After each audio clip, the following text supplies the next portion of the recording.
Business तो करना है, पर पैसे कहाँ से लाऊंगा, टाइम कैसे मैनेज करूंगा और फैमिली को कैसे सपोर्ट करूंगा। ये कहानी है एक 27 साल के लड़के गोपाल की, जो पिछले 4 साल से बैंगलोर में एक आईटी कंपनी में जॉब कर रहा है। लाइफ बढ़िया है, मम्मी पापा के साथ रहता है, बड़े भैया भी हैं, फैमिली का घर है, फैमिली की गाड़ी है, 45,000 रुपीज की सैलरी है। अब क्योंकि खाना पीना पसंद है तो हफ्ते में 2-3 बार रेस्टोरेंट में खा लेते हैं। घूमना फिरना पसंद है तो वीकेंड पे घूमने निकल जाते हैं। शॉपिंग करना पसंद है तो नए नए कपड़े, नए नए गैजेट्स खरीदते रहते हैं। बट एक छोटी सी आस अभी भी दिल में दबी हुई है कि करना तो हमेशा से खुद का ही था। और ये आस आग तब बन गई जब गोपाल ने नोटिस किया कि उसके बाजू में जो बैठा हुआ कलीग था वो कुछ दिनों से गायब है। और वो ही नहीं, उसका पूरा सामान गायब है। और जब पता किया तो पता चला आधा ऑफिस एक्चुअली गायब हो गया है मास ले ऑफ में। तब इनसिक्योरिटी की चिंगारी के साथ साथ वो आग ने हवा पकड़ ली और वही फीलिंग्स वापस आ गई कि करना तो खुद के लिए ही था। जॉब में तो फैमिली प्रेशर और पीयर प्रेशर की वजह से आ गए। बस यहां से चालू होती है गोपाल की फाइनेंशियल। तो सबसे पहले बात करते हैं गोपाल के रिस्क प्रोफाइल की। जैसे मैंने ऑलरेडी कहा, गोपाल की सैलरी करीबन 45,000 रुपए के आसपास थी। एसेट्स के नाम पे गोपाल का कोई एसेट नहीं था, हालांकि वो फैमिली के घर पे और फैमिली की गाड़ी ही यूज करता था। फिक्स एक्सपेंसेस, क्योंकि मम्मी पापा और बड़े भैया थे तो उस पे कोई फिक्स एक्सपेंसेस की अभी रिस्पॉन्सिबिलिटी नहीं थी। लायबिलिटी के नाम पे एक छोटी सी लायबिलिटी थी जो उसने आईफोन लिया था 3,000 की EMI पे, और कोई बड़ा एक्सपेक्टेड एक्सपेंस अभी था भी नहीं। हाँ, शायद शादी का खर्चा होता, बट वो भी पिताजी करने वाले थे।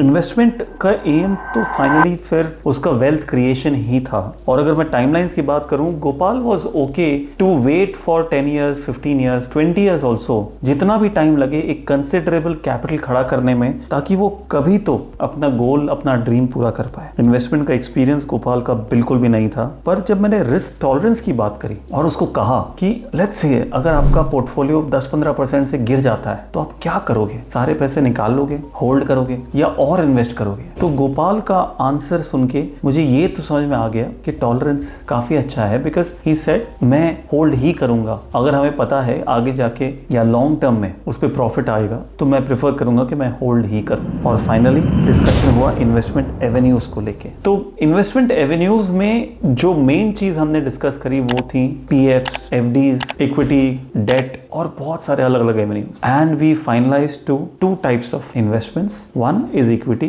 Obviously mutual funds, and the second is commodities. Okay, before we proceed, एक चीज बस ध्यान रखिए that this is just a summary of the risk profile that I have discussed. ऐसे बहुत सारे छोटे छोटे पॉइंटर्स होते हैं जो प्रोफाइलिंग के वक्त डिस्कस होते हैं, जिसपे एक आइडिया बन जाता है that this is the risk and this is the return that we can gun for. So after a detailed discussion, we allocated 40% to Nifty Mid Cap, 30% to Nifty Small Cap, 10% to Nifty 50 and 20% to Gold.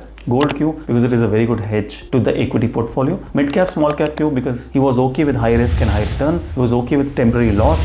He wanted to hold the portfolio for 10 years, 15 years, 20 years maybe. Now, how much would he need to invest to get to a good amount, a good portfolio in maybe 10, 12, 15, 20 years? इस पे जब बात हुई तो after a long discussion we came to amount of 20,000 rupees because he did not have any expenses, any liabilities right now.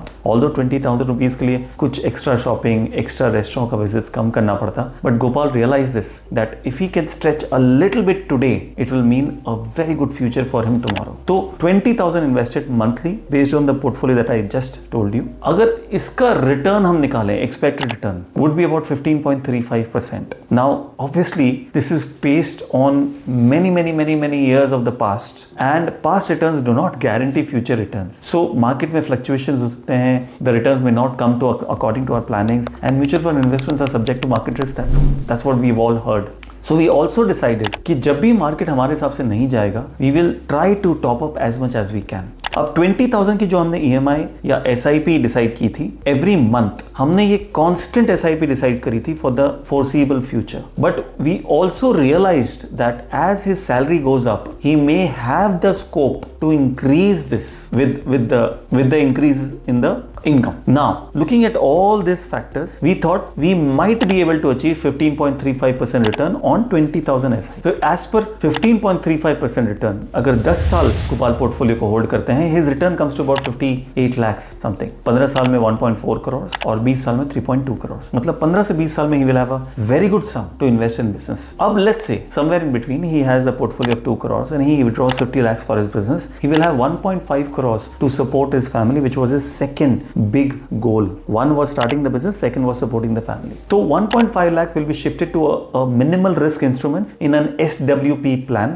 जहां पे हम 10 से 12% रिटर्न निकालने की कोशिश करेंगे. Obviously, depending on the instruments available at that time, and the withdrawal would be about 0.75% of the total capital every month. 1.5 crore का 0.75 is about 1,12,500 approximately, which is not very good but a decent amount to support his family in that time. Now, if you want to understand this, बस फिर क्या था, गोपाल को सिर्फ 20,000 की EMI से start करना था. तो ये थी गोपाल की फाइनेंशियल प्लानिंग की स्टोरी. अगर आप भी ऐसे और केस स्टडीज और स्टोरीज के बारे में जानना चाहते हो, हमारे चैनल को सब्सक्राइब कर लो. और अगर आपके पास कोई सवाल है, कमेंट्स में लिख के बताओ. We will try to answer as many questions as we can.